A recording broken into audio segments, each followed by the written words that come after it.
Flynn, for the record. It's recording. Oh, no light, huh? Yeah. Okay. The lightless Patrick Flynn. Harriet Drummond. Paul Holman, Assembly. Dave Green, Assembly. Toby Gray Johnson. Ernie Hall, Assembly. Debbie Ossian? Chris Birch. Jennifer Johnston. George Michaelis with the municipality. And Ingo with Health and Human Services. Thank you. This work session is on the Housing and Community Development Action Plan. If you recall, was it last budget cycle or cycle before, there were some amendments that related to this plan. And we asked at that time to look at how flexible the plan was, the schedule of the plan, and potentially dealing with some transportation issues because we were trying to buttress the bus system at the time. So I read with some interest and sent in a bunch of questions ahead of time. And I want to thank you. I learned a lot. So Ms. Engel, do you want to go ahead and jump in the presentation? Sure. First, we're going to just give you an overview of the action plan, and then what's funded this year, sort of what the limitations are, and then what our plans are for next year, so that the Assembly can have a more active role next year than this year. We've changed the schedule, and then just a quick update on what we're doing with homelessness in general. If Ms. Osiander had asked that I also include that, at least I think you did. So first of all, I would just say, if I could face down, that I'm here to talk, but really the people sitting behind me here are the ones who do the work and are the backbone of these programs on a day-to-day basis. And the municipality is fortunate to have such talented and hardworking staff, and I'm lucky to have them now in my department. It's been a transition this year with the change in neighborhoods, but we acquired new staffing with that, and it's my privilege to be director of DHHS, and certainly I have been fortunate to have a very, very supportive and hardworking team. Do you want to introduce them? Sure. This is James Bone, and he's with the program, Neighborhoods, we consider it a good program. Larry Stokes, Gina Riggs-Kaiser, Carrie Longoria, Ken Takakua, known to many of you, and behind him, Daryl Hess. And this is George Michaelis. Thank you. What do you do again? So I just want to make sure that the credit goes to where the credit goes. So what's happened now is that on August 1st, we made the draft plan available. And on August 3rd, we made it available to the Housing and Neighborhood Development Commission, the HAN Commission. And the August 1st to September 1st was public comment. And we will be introducing this document and its resolution for passage, the addendum, I believe, for Tuesday's meeting. And then we're asking it to be set for a public hearing on October 11th. What we anticipate in funding is this, that we're going to get about $1.7 million in community development block grant, about $950,000 in home, and then about $82,000 in emergency shelter block grant. We have restrictions on what we can use the money for, and that's outlined in the plan, but here's the brief overview. We can do community service projects. They're capped at 15% of the overall award, and our administrative running of the grant is capped at 20%. Do you mind if we interrupt with questions? No, go ahead. Mr. Flynn? When you finish the slide. So, I mean, you can read as well as I can, but these are some of the projects that we can use the community development block grant for: elimination of slum and blight, capital projects, public improvements, construction of new housing, rehabilitation of housing, and economic development programs. Yes, sir. Has the Rust and Peace program been eliminated? Someone mentioned that to me. Is that in fact the case? Did we eliminate it? No. No. Okay, so it's still available for folks who want to use their junk cars. Great. Okay. Our neighbor will be happy to hear that. That was along my line of question as well, but within that, are there allocated expenses like budget items for each of those, or can that money be adjusted or moved as with the need requires? We present projects that fit, and they have to fit into these categories. And so what you're going to see from me now are the projects that we're presenting for 2012. The first one being the continuation through NeighborWorks of the minor repair program. it's been a long-standing and good program of the municipality that helps people who need upgrades to their housing, especially for low and moderate income residents. Do you have any questions about minor repair? It's administered by NeighborWorks. The biggest new project that you will see this year, we were lobbied for 3 large capital projects. One of them was Claire House, one of them was money for Covenant House's new shelter, and the other one was for Rural Camp for the Child Development Center.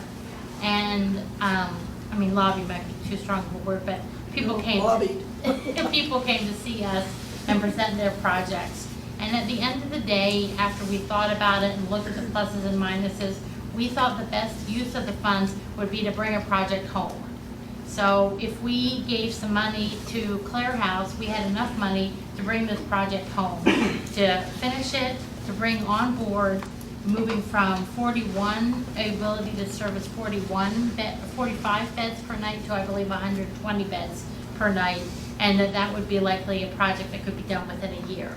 And so it was close to a place where we could bring it home, and then next year we would be able to invest money in other projects that we could bring home. But rather than just sort of putting out little pots of money that just inched projects along but didn't bring home more beds, we made a decision in our recommendations to bring it home, as I like to say, especially for families and children. Ms. Drummond? I missed that. It's currently providing 45 beds a night, and when complete, it will provide how many? 120 beds per night, right? Wow, Plus that's 4 great. transitional Tripling, housing. pretty Plus much the tripling. fourplex. Plus a 4-plex for that they'll use for And transit. anticipated completion date is? I believe about a year. And where is that located? It's at the Eagles Nest, where the Eagles Nest is on Spinard Road. They'll be purchasing that property. That's good news that I don't think a lot of people in the public know. Was 31 rooms plus a fourplex? Yes. Jess, could you join us at the table, because you're going to be. I just want to say that the presenting Community Council in Spinard supports the project. Okay. I think people just want a little clarification on the assembly. Mr. Jackson? Thank you, Madam Chair. So $750,000 is gonna do all that? I'm Well, they have impressed. additional money, Okay, but this is Thank what they you. need to close the deal. gotcha, thank you. Okay. And Mr. Birch, Thank you, your Madam question was what? I was just trying to figure out, it says property will include 31 hotel rooms and a fourplex. I was just trying to figure out, I presume that's 2 structures and they're adjacent and kind of. One is in the back of the other. The fourplex is anticipated for transitional housing. And it also includes a 9,600 square foot vacant lot that they could use for future development. So that's our big capital project this year. Okay, and that will probably provide some relief for some of the other agencies that give We housing. believe it will as well. Yeah, okay. The other 2 agencies that asked us for money, Covenant House and Rural Cap, we are recommending a provision of some money for them, some of our capital money, at $175,000 for Covenant House to help them achieve their goal of a new shelter. And then, what are we looking at for Rural Cap? Are we giving something to Child Development Center? Yeah, it's Okay, it's further down there. Could you, just a minute, tell us the timeline on Covenant House and where they are in terms, they don't have construction money yet, correct? They are working on construction money, and this with this, and they need about 15. 21 total, but they've got a little money already. Okay, so they need $21 million to construct, and they've got a little over $9 million right now, and we'll be adding a little bit to the But they pot. purchased the site though, They right? purchased the site. Mhm. And they're working on the design now, or is the design complete? They've actually purchased one site, and they're in the process of trying to purchase the site next to it. Oh, okay. We So just they- finished the environmental, just got the release of funds from HUD, so, I mean, the purchase of the second lot could be any day now, or it just happened. And that was funded through, EDI. and that was the stimulus funds, right? Right. There was, they used CDBG funds to acquire the first parcel, and they used EDI funds for the second parcel. They've got 4 EDI grants so far. Okay. Mr. Honeman? And I heard this, but I don't have the document in front of me. Where's the new Covenant House site or sites where this can be at? It's on Barrel Street off of A. It's kitty corner from the museum. Okay, 7th and 8th, 7th and Barrel. It's right to the north of that hotel that's on 9th and 8th. Where the parking lot and the university is. Right, it's the parking lot. And then the Salvation Army building next door is the other parcel they're acquiring. It's And they're- 731 8th Street. They're selling their current site? I don't know what they're gonna do with the current one. Does anybody know? They hadn't, last I talked to Deirdre, they hadn't made a decision on what they were gonna do with their current site. Okay. So one of the things that we are looking at doing is in low-income neighborhoods, using some of the money for new shelters for bus routes. It's a need that transit has. We heard the assembly last year when you asked to try to direct some CDBG money towards transit projects. So we have been trying to be as creative as possible within the rules allowed by CDBG to be able to use money for transit projects. And this is something where we believe it makes sense to use them and still be within the rules to build some new shelters for low-income areas. So in Mountain View and Fairview. Mr. Honeman and then Mr. Trainee. I think Ms. Train's first. Any chance you can look along Lake Otis, because it's, when I take a look at the transit pattern, along Lake Otis is the highest transit ridership going to the university. I'd like to make sure we've got viable bus shelters along there for the people that have to wait. In wintertime, when they're 3 feet above the pavement on the snow, shelters help. Thank you, Madam Chair. We can look at that. I don't know if we'll be able to fund it out, but we can look into the options. Nobody, if you'd look at it, appreciate it. Sure. What kind of shelters are they talking about? Because in the past, we've had different, that were prone to breakage and vandalism, high degree, I mean, they're very fragile, actually. Do they have any ideas? Do you guys want to talk to the shelters? They haven't given us plans on what the shelters are actually gonna be yet. This is proposed by the Transit Department, and so collaboration between us and Lance Wilbur and his staff. They said they wanna make them safer and have better lighting and Sure. to make them And more isn't there accessible. a 4 to 1 or 5 to 1 leverage? I'm thinking of leverage, I think 200 or 250,000 in additional funds with this 50,000. Yes. A question I asked last time is, couldn't we use some of this funding if we had a specific route that was dedicated to seniors or low income only to subsidize just the operating costs of the route? Has that been investigated? Yes, but that is difficult to do. Although you will see that we will propose some money for low-income seniors and people with disabilities for vouchers. But just in terms of operating costs on any one route, that is very difficult to do because you have to qualify everybody as they come on to the, people have to apply and you have to document that, and you can't take existing, you can't supplant. But we have investigated, we looked long and hard at that. All right. Go ahead, Mr. Birch. Yeah, we have been corresponding with the neighborhood health center that's a Tudor and International, and I know I've talked to Lance and some of the folks over there regarding modification of bus routes. And I think they're kind of leaning towards, or there's kind of a push toward maybe getting their own kind of a transit, their own system. Are you guys working together, talking to each other? I mean, or how does that work? It seems like the market they're serving is going to lend itself maybe to some of the improvements you're doing. The market that they serve could lend itself to, again, they'd have to qualify and we'd have to document their qualifications. So the administrative burden would be high. We did have conversations, with transit, but decided that of the other projects that we could fund, that this would be the better use of CDBG. One thing about this money is it's highly audited. And so the other place that we're looking at making some improvements is because we heard the message that we should also look at if there are internal things that we would spend city money on that we could offset with CDBG. And one of the places is what we used to call Community Service Patrol, and now that it's back with DHHS, we call the Anchorage Safety Center. It is in need of some major repair.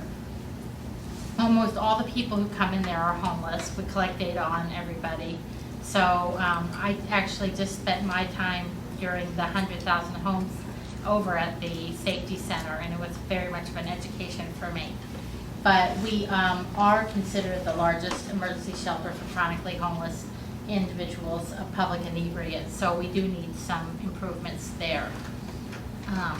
So we are looking at some capital money there. Will that bring it up to standard, or is there a greater need than this addressed? I think the feeling is that this will address most of the outstanding needs. Thank you. The other place is the Child Development Center, Rural Cap. They also came to us this year looking for a large capital appropriation. They are still collecting and raising money. They did not get a large appropriation from the state. They still need people to come in at a larger number to be able to help leverage Rasmussen and other type funds. But we, like I said, really felt like this year's one big project with Clare House would really bring the community the biggest bang for its buck. So we are still supporting Rural Cap and the Child Development Center, but not to the level that they would like. I apologize, I don't know much about this. Is this a preschool? It's a child care and preschool. They do two programs there. They do regular kind of child care, and then they do a program called Parents as Teachers, where they work with parents who are low-income families and otherwise have special needs to help them with training for parenting skills. And So it's like an elaborate Head Start, kind of. it's similar to a Head Start model. It is, yes. Then the other place that we looked at putting money this year is $60,000 to Catholic Social Services / Beans Cafe.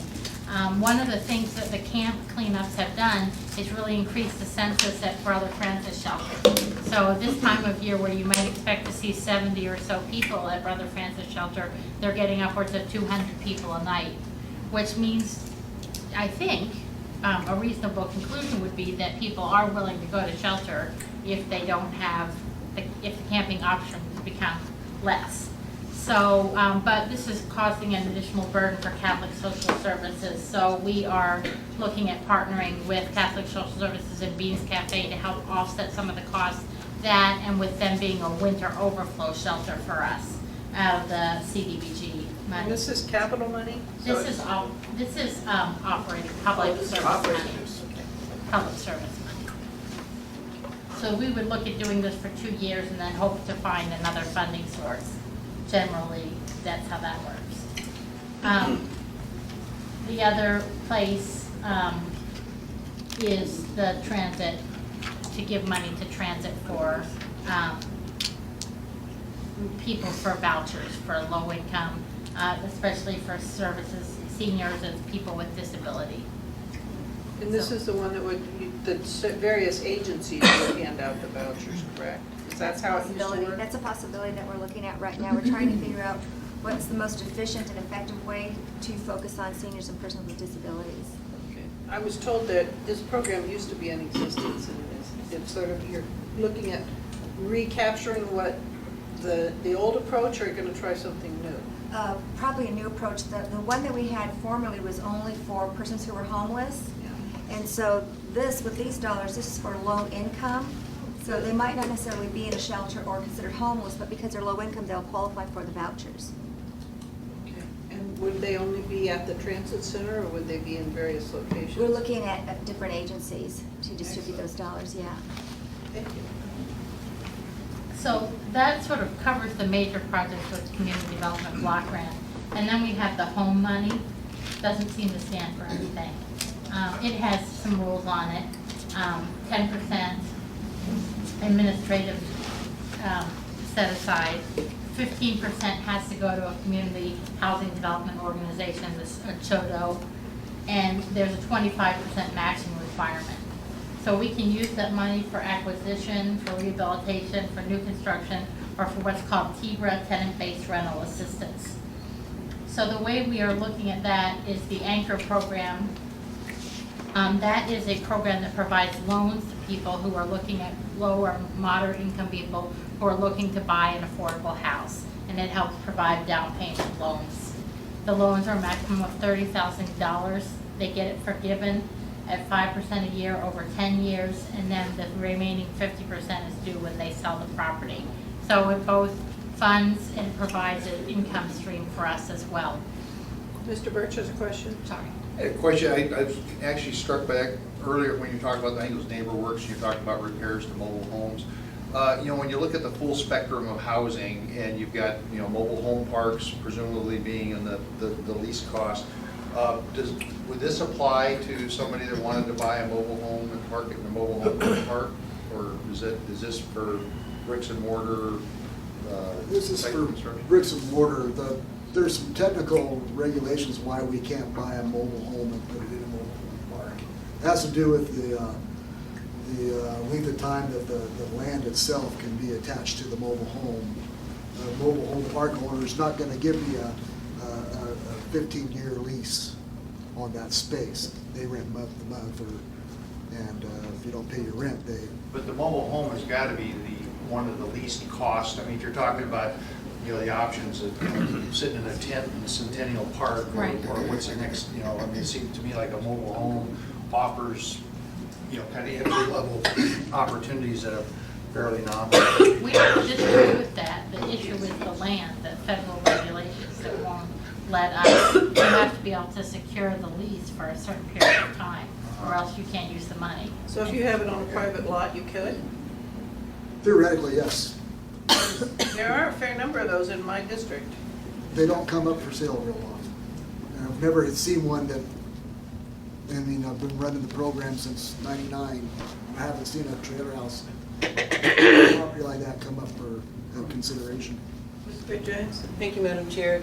Diane, can you explain in a little bit more detail that the $30,000 loan is forgiven at a rate of 5% over 10 years? How exactly does that work? So, you want to say that? Sure. Thank you. It's $30,000 down payment and closing cost assistance. We write a deed of trust and a note. The note is, the terms of the note are there's no interest, and the principal is forgiven at the rate of 5% a year over 10 years. Not prorated, but every year another 5% expires from the note until you get to 10 years. 50% has been forgiven. At that point, it stays constant until the property is sold. So the 50% that's remaining, they have to pay interest on that? No, ma'am. So it's like a free loan then? It's a free loan. Okay. It's it doesn't affect their debt service at all, so it actually boosts their ability on their first mortgage by... Okay, so for the most part then, everything is on paper. You see what I'm saying? Everything's on paper. They get a loan for $30,000 and they don't have to worry You get a about lot it. of paybacks in this. No. I'm not saying that you don't get paybacks. What I'm saying is they get a loan for $30,000 to help them with their closing costs, and they're really not responsible for any of it, for the most part. I'm sorry? They still have to pay back the $15,000 whenever they sell the property. Right, when they sell the property, but not until they sell the property. Until then, there's But the no fif- obligation, no payments or anything like that. Right, but the $15,000 is free. $15,000. Right, and that's why I want a there's no interest. clarification. Yeah, that's why I want a clarification. And it's kind of a similar model that the city's been using since I can trace records back into the late 70s. No, I think it's awesome, Yeah. frankly, and that's why I want a clarification before I said that. Okay. Thank you, Madam Chair. Have we historically used that amount annually for this program? Originally, the loan was 25 and about, No, the 465,000. well, somewhere around 500 is what we... That's what I thought. Okay, thank you.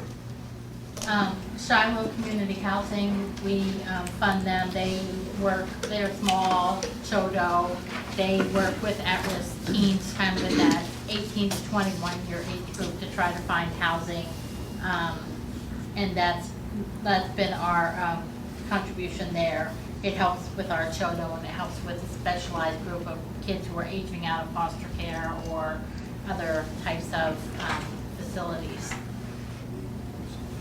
Any questions on that one? Okay. So rural cap, we provided them some funds, about a little similar amount for Carla Commander, and this would be in 2012 a similar amount of money for Carla Commander for the finishing out of the capital projects. When is Carla Commander supposed to open? November 1st. All the hurdles have been as far as we know, everything looks good for a November 1st opening, and they are working now at recruiting people who meet the definition, and that some of that will come from the 100,000 homes, 100,000 homes project that just happened.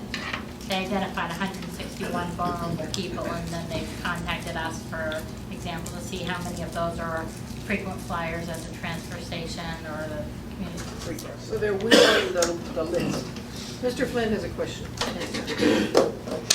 There have been some concerns expressed to Fairview Community Council that the process by which previous grants were awarded by the hand commission was somehow improperly handled. Have you had a chance to look into that, and if so, what have you Are found? you talking about Rural Cap? Or are you talking about? The hand commission's approval of these CDBG dollars last year, I think it was. There was an accusation made about a member of the hand commission and being, and helping to direct funds to Rural Cap. There was a complaint made to HUD, which we investigated. We did not find a finding on that. We did find that the person recused themselves, and that the Planning and Zoning Committee or Commission was properly notified of the issue and what they could consider by staff before they moved forward on things. So there was an accusation, but we did not. We looked into it for a rather long time and reviewed a lot of information and met with people, but not substantiate the findings. If that's the question you're asking me about. I think it's I believe so. Okay.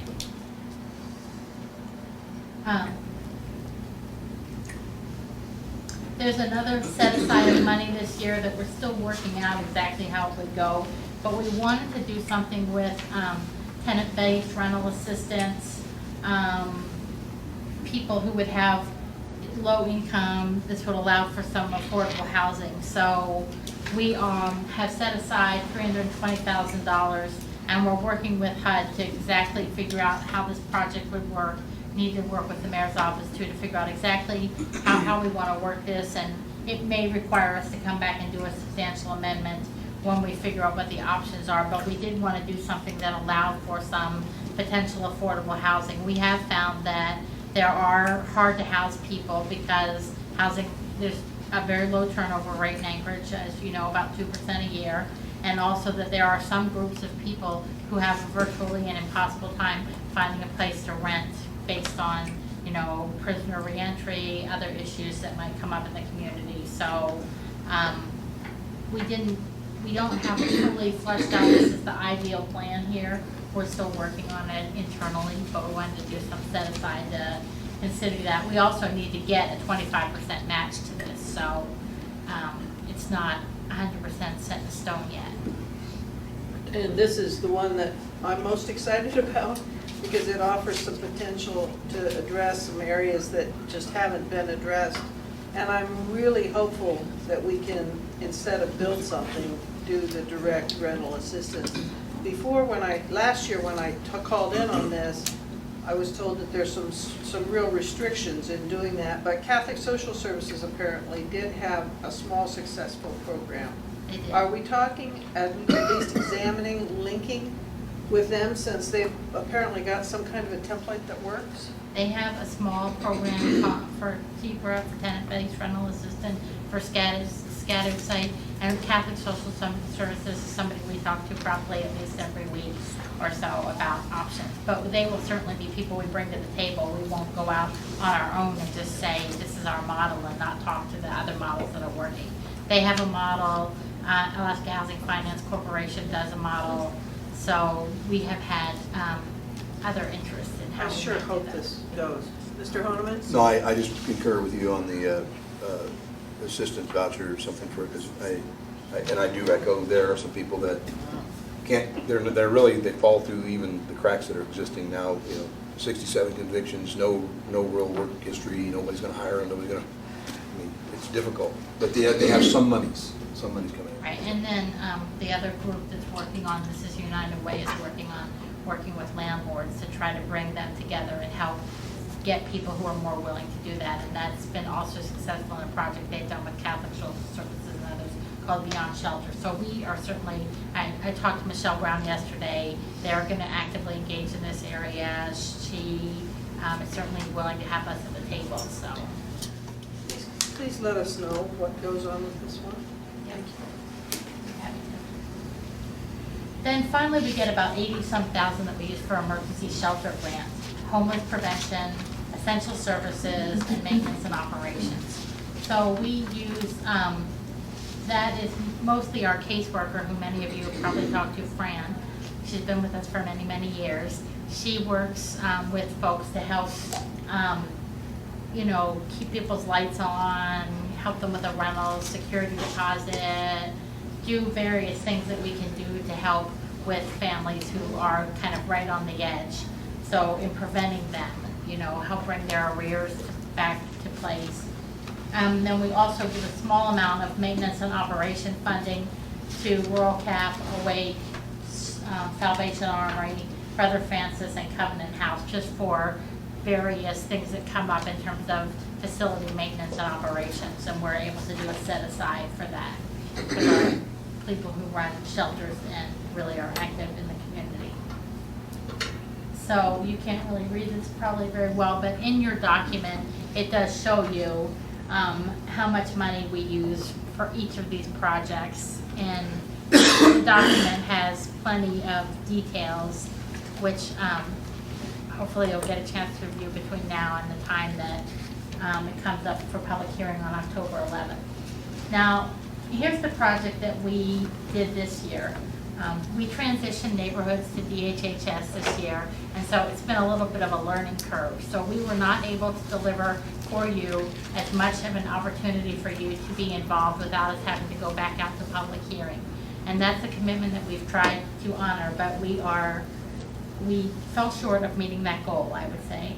And nevertheless, there has been a lot of public input, and we have made sure that you at least get things before the night of the meeting. But next year, what we plan to do is move things up so that we bring something to you in July, which means that if in July you want to have input or change things, it gives us a chance to go back out for public hearing before it has to be approved. So it does make sure that the assembly is actively engaged earlier in the process. So that's our goal. I apologize that we didn't deliver on it this year, but we are committed to, as we transition all the homelessness activities at DHHS, be coordinated and try to be good partners with all of the folks out there, including the assembly. And then finally, you can get this online, but you'll have your own special copy, I think, that was delivered to you last week. And the staff, I gotta say again, just worked incredibly hard on pulling this together. And then I'll just take one more minute to let you know that the mayor has asked, with the appointment of Daryl last year, that DHHS sort of be the lead agency for coordinating homeless activities around the city. And Daryl has been a huge asset to the staff, and many of you, I think all of you probably know Daryl. He is the backbone of really working this program along with the folks in neighborhoods and others. But we've been able to really pull together things now and move the safety center back to DHHS and have the neighborhood staff, so that we're all trying to coordinate on common goals, which is that we want to have safe and secure public spaces. We want to look at options that take care of the city's most vulnerable. But so we've done that. We're working on the continuum of care, which brings money to the city. Daryl has been engaged heavily with the Veterans Administration to try to do more work there. And operate the Homeless Information Management System, which is a key tool to bringing money in through the HEART Act and other HUD-based money. So in addition to this staff, Ken also has another group of staff that Carrie coordinates with, who have the responsibility for doing that and collecting data. We've been able to assist with having a homeless leadership team that made recommendations to the mayor. We certainly have done things based on that. The Assembly approved the cold weather ordinance. We worked on the ordinance with you that allows for opportunities like Carla Commander. And then the mayor is looking at what our next step is. So where do we go from here? We did the big homeless leadership team, and now what do we do? What's going to be our next step? And we're talking with the mayor about those options. And I just really can't say enough about the activities that have happened around going to neighborhoods, working with Brother Francis Shelter and Beans Cafe, and helping to cool down things in the neighborhoods. Really, Daryl is out there all the time and a great resource along with the rest of the staff, so I won't bemoan that. But I do think that you would see that the mayor has made a huge commitment to homelessness, both the chronic public inebriate and families who are of low or moderate income that need a little help. We've talked about the need for additional housing, affordable housing, what we can do to be coordinated. And I like to say that our role as a DHHS is community, helping community. The government can't do it all, but there is a lot of assets in the community that can be mobilized, and through partnerships with the department and through the city and the Assembly, we can help move the community forward on that, and that's been our goal. If I could ask, Daryl, has there been a particular success and a particular challenge that you're seeing right now? I think one of our biggest successes is involving the faith-based community as emergency shelter operators, temporary cold weather shelter operators. Last year, the two churches, Change Point and Anchorage City Church, had over 100 bed nights. That was 100 nights that there were beds, or there were 100 people staying. And I'll never forget the story. The first overnight guest that Anchorage City Church had, it was a Friday night, was a single pregnant mother with 2 little kids. Her only option that night was sleeping in her car, and it was 8 degrees out. Is there some way that churches can find out what the need is? I've actually been approached by 2 churches in my district, but they have no sense of if they would be called on, if it's worth putting time in. We don't need a tremendous number of churches, because the reality is some nights a church may take in 5 or 6 people, 3 people. So we don't want to have more than one church operating in an evening. Okay. So we coordinate with, last year it was City Church and Change Point, and we figure out what days they're going to operate. I just sent Shiloh Missionary Baptist Church's application to be designated this winter to the fire inspector last week, so they should be designated by next week. And we're going to have a meeting with Beyond Shelters Group and the churches, and we're going to plan out. We also have Cornerstone Church and Muldoon Assembly are working on applications, and I'm meeting with Central Lutheran Church a week from this Sunday to talk about possibly applying. So we will coordinate that so we have, hopefully 7-day coverage. But we don't need a tremendous number of churches. Not geographic spread either, apparently. It doesn't really matter. We're trying. I'm happy that we're going to have Shiloh, which is Fairview area. We're talking about maybe Midtown, but the way it works is the Beyond Shelter Group. When you sign the application, you agree that you're going to work with the emergency cold weather shelter providers, Beyond Shelter, and use their entry protocol. And what happens is after 211 closes after 5 o'clock. You call Awake's hotline, because Awake stepped forward. They have a staff person 24/7. So they take the information every day. Any church is going to be open that day, or any shelter that can put somebody on a mat in the playroom or something, faxes their bed availability to Awake Shelter by 5 p.m. So after 5 p.m. a call comes in. They say, we've got a family of 3, mother, father, 10-year-old girl, 12-year-old boy. They look at who's got beds available that night, and they make the decision where they go, and then Awake pays for a taxi cab. Oh, So that was one of my concerns originally, was the churches that were designated were way in South Anchorage, but actually Awake funds the taxi cabs, and when Awake reaches their budget, then South Central Foundation pays for the taxi cabs. It's quite a community effort. So Mayor, did you want to add anything? Because you never know what I'm going to say. Well, thank you. No, just the team has done just a tremendous job, and over the last 2 years, we really, I think, have started to make a difference. And I know there was concern that when you start enforcing illegal camping, that you are creating a problem that has to be picked up at the other end, and that is providing shelter for people. And I think we're doing a really good job of trying to get folks in the camps hooked up with the right social service providers, making sure that there are beds available for temporary needs. And then the ultimate goal, of course, is more lower income housing, so that when folks do get economically stable again, that they can actually afford to have a place to live. And whether it's a low income rental or owning that first home, that's the ultimate goal. And the team has made tremendous strides. I can't say enough about the hard work they've done. Any other questions for us?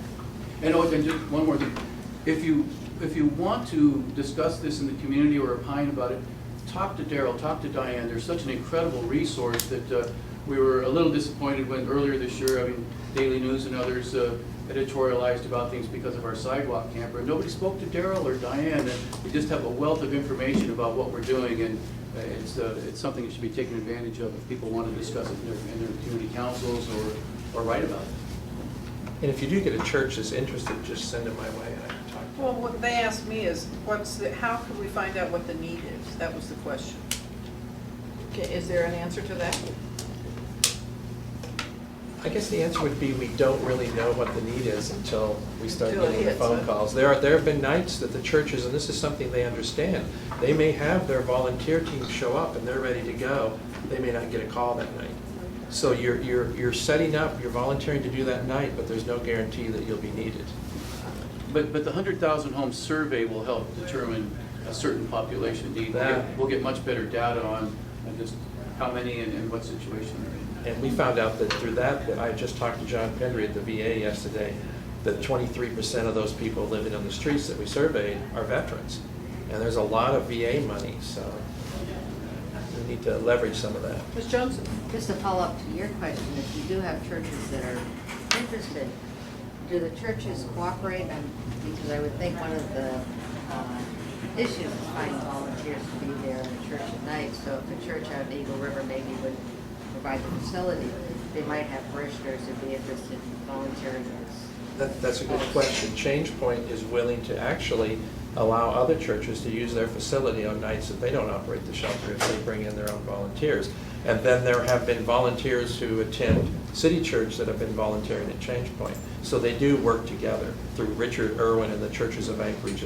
We have a little group that we meet and figure out who's doing what nights. And there's a training, volunteer training this Sunday at Change Point, and then on October 3rd at Anchorage City Church, where potential volunteers can come and learn more about it. There is a community meeting of pastors in Juliet. Good. Great. Anything else on this? We Diane? appreciate you taking the time to be interested in this. Oh, I think it's vital, so thank you. Just one. Ms. Gray-Jackson? Thank you, Madam Chair. I just want to say thank you very much for the presentation. It went in depth, and I really appreciate it. Thank you, Madam Chair. Good looking kid, huh? I like that picture. Could we have the story on the picture now? Apparently that's Larry's. That's my boy. That's 2006. I won the demolition derby that year. That's the after picture. Apparently they weren't fans of IM. He looks like a happy young man. Yeah. That vehicle needs testing. Okay, 15 minutes into the port MOU.